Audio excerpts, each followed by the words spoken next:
Hello दोस्तों, आज हम जानेंगे महाभारत का सामान्य परिचय परीक्षा की दृष्टिकोण से कि परीक्षा में क्या क्या चीज़ें पूछी जा रही है महाभारत से। और ये सारे पीडीएफ में जितना भी सारी चीज़ें बताऊंगा, अधिकतर महाभारत में यही चीज़ें पूछी जाती है। और महाभारत अगर आपने नहीं पढ़ा है तो आपको आज भी वैसे भी समझ आ जाएगा, ठीक है। तो महाभारत की सबसे पहला क्या कहते हैं, विश्व साहित्य का सबसे बड़ा ग्रंथ कौन सा है? महाभारत है, ठीक है। इसमें 1 लाख श्लोक हैं, 1 लाख श्लोक हैं। 1 लाख श्लोक होने के कारण इसे सत सहस्त्र संहिता भी कहते हैं। हालांकि 1 लाख से ज़्यादा श्लोक हैं, परंतु कुछ श्लोक जो हैं पूरी तरह से नहीं मिलते हैं, इसलिए 1 लाख श्लोक ही माना जाता है, ठीक है। हाँ, तो यहाँ पे देखो एक चीज़ बोला गया है यहाँ पे कि यह बहुत ही मतलब दीर्घ है, इतना बड़ा है। यहाँ पे बोला गया है, धर्मे चार्थे च कामे च मोक्षे च भरतर्षभ यादि हास्ति यदन्यत्र यन्ने हास्ति न तत् क्वचित, ठीक है। तो इसके रचयिता भी कभी कभी पूछ लिया जाता है कि इसके रचयिता कौन है, तो वेद व्यास हैं, ठीक है। कृष्णद्वैपायन वेद व्यास, वेद व्यास भी कहीं दिया रहता है। तो इसके रचयिता किसने लिखा है? इसको वेद व्यास ने लिखा है। इसकी रचना 3 साल में की थी उन्होंने, सोच सकते हो इतनी बड़ी रचना है।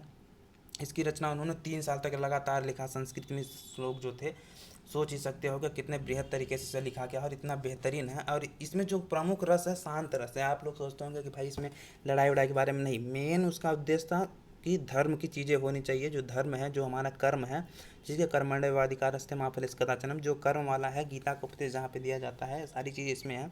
और विश्व साहित्य का सबसे बड़ा ग्रंथ होने के कारण, और इसमें जो रस है, प्रमुख रस, इसकी बहुत ही विशेषता है क्योंकि इसमें शांत रस में सारी चीज़ें लिखी गई हैं, ठीक है। तो कभी कभी पूछ लेता है कि महाभारत में कौन सा रस प्रमुख रस है, तो शांत रस है। और रामायण में कौन सा रस है तो प्रमुख, तो उसमें करुण रस में बताया गया है, ठीक है, वियोग वाले में।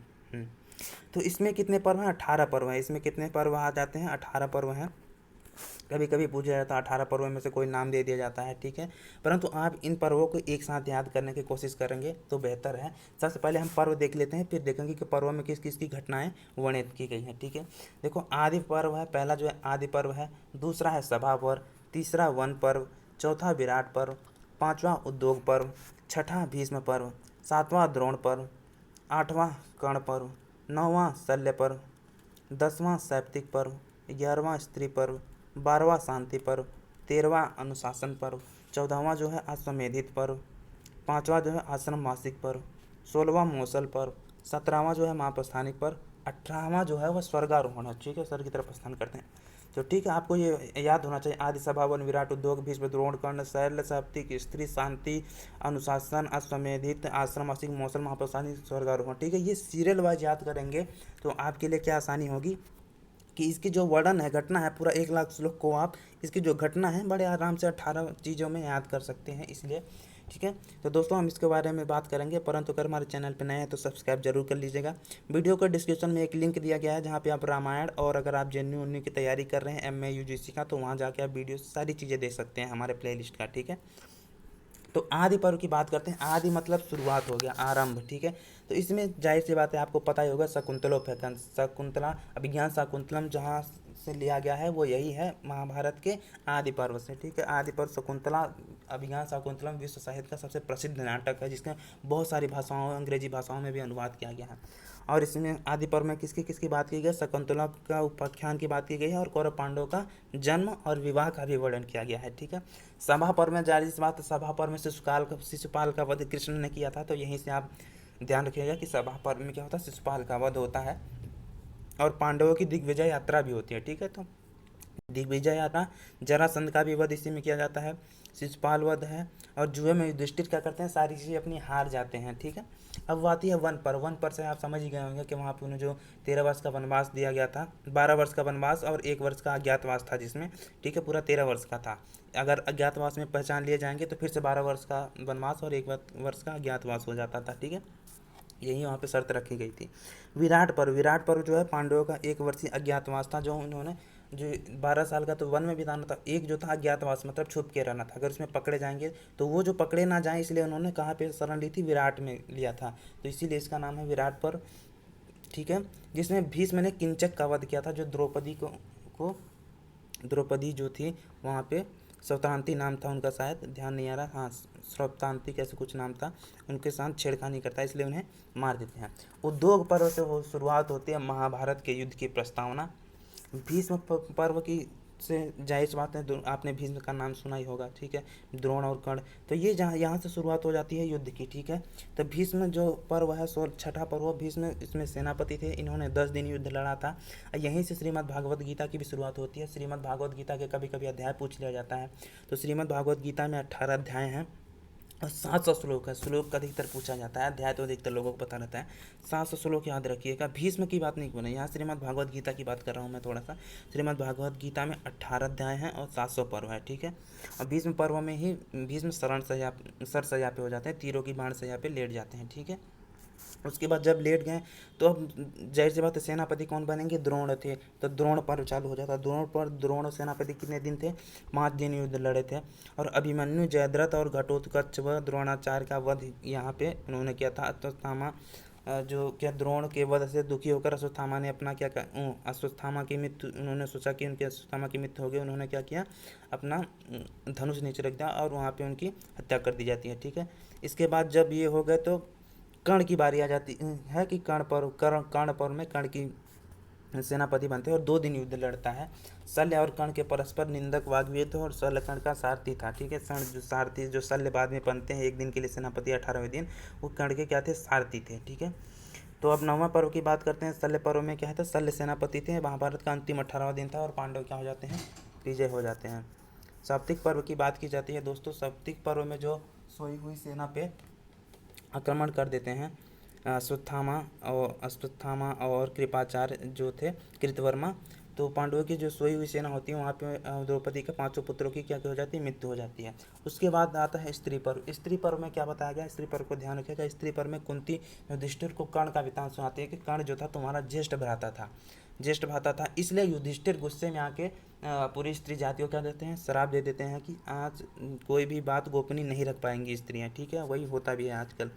अब बात करते हैं शांति पर्व का। शांति पर्व का मेन महत्व है महाभारत में, ठीक है।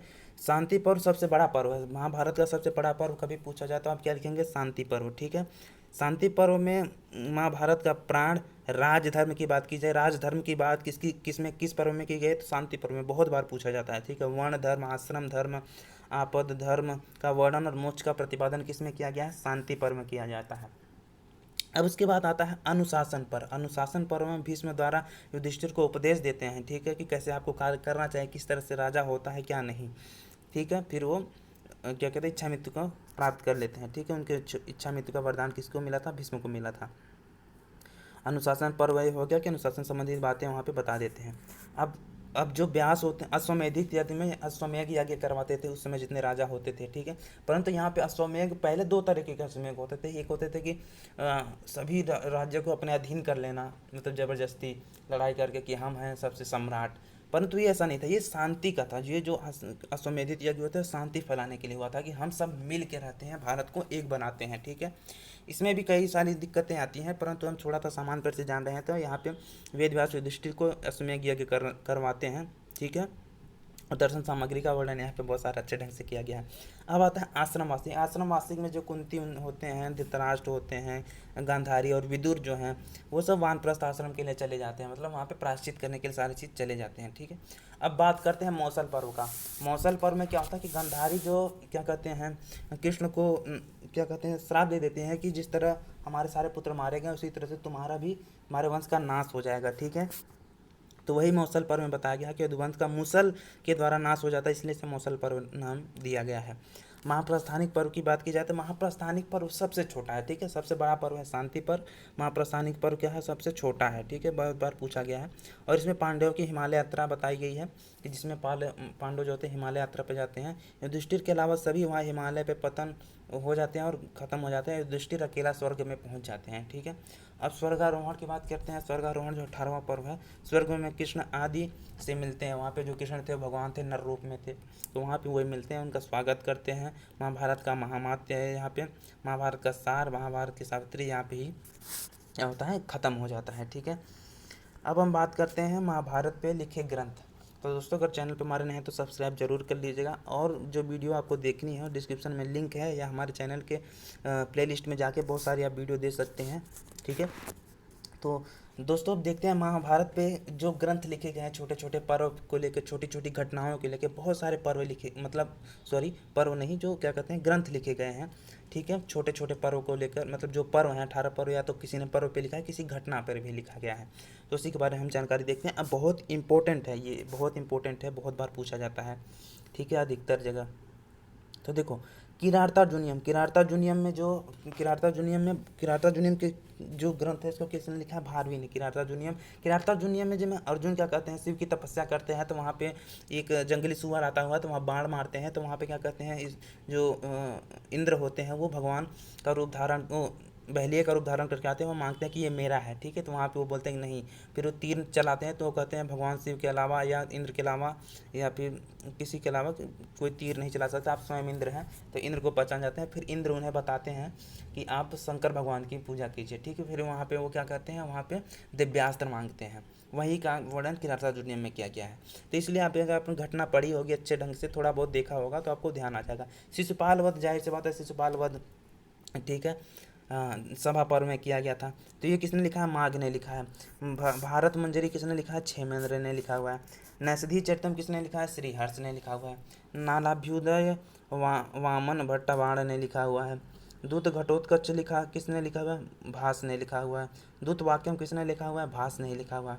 कर्णभार किसने लिखा हुआ है? भास ने लिखा हुआ है। मध्यम व्यायोग किसने लिखा हुआ है? भास ने लिखा हुआ है।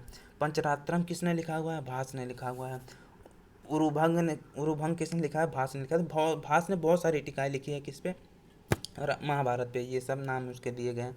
अभिज्ञान शाकुंतलम जो है बहुत इंपॉर्टेंट नाटक है।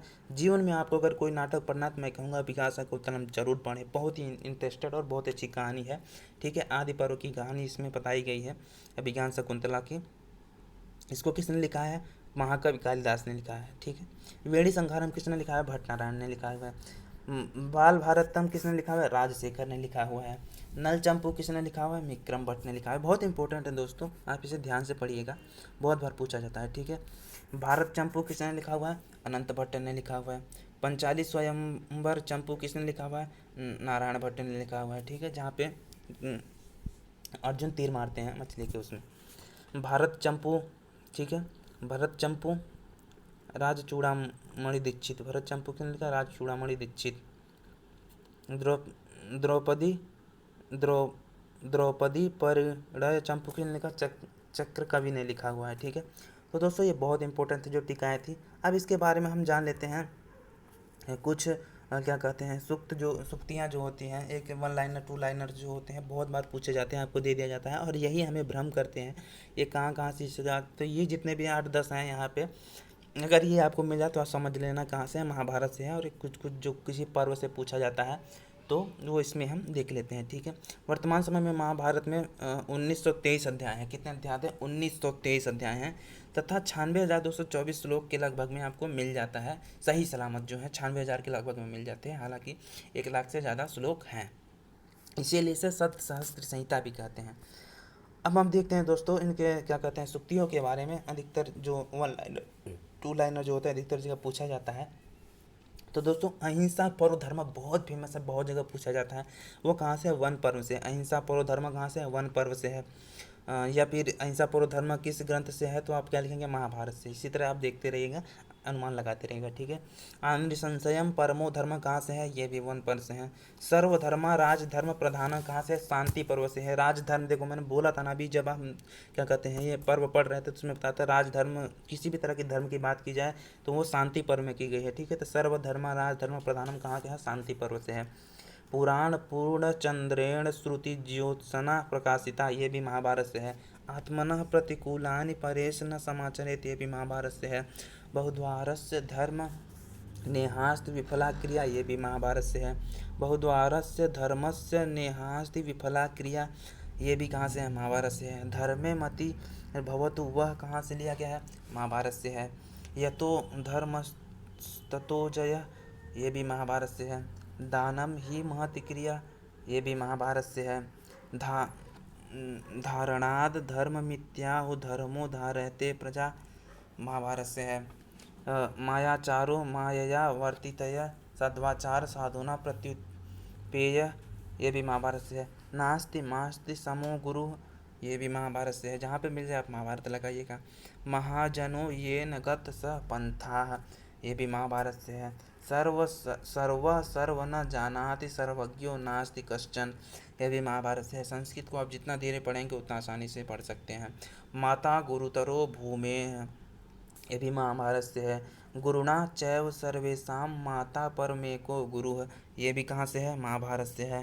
नास्ति विद्या समम चक्षुः, ये भी महाभारत से है। भार्या श्रेष्ठतम सखा, ये भी महाभारत से है। विवाहानाम ही रंभोरु गंधर्व श्रेष्ठ उच्यते, ये भी महाभारत से है। पुत्रेण दुहिता समा, ये भी महाभारत से है।